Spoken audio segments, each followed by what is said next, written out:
लक्ष्मी तिमथी धातुम राहणार मिशनमाळा.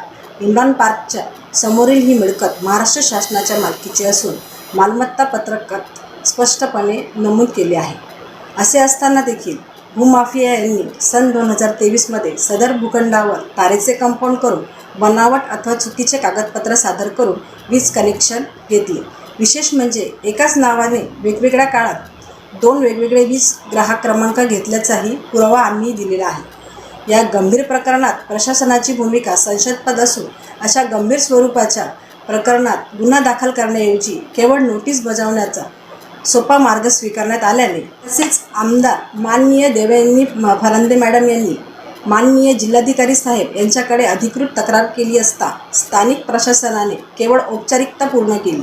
यावेळी भूमाफिया यांचे राजकीय हितसंबंध व पैशाच्या जोरावर आपले कोणीही काही वाकडे करू शकत नाही या भावनेतून शासकीय भूखंडावर बेकायदेशीर कब्जा करण्याचे धाडस केले व प्रशासन भूमाफिया यांना वाचवण्याचा प्रयत्न करण्याचे प्रथम दर्शनी दिसून येत आहे.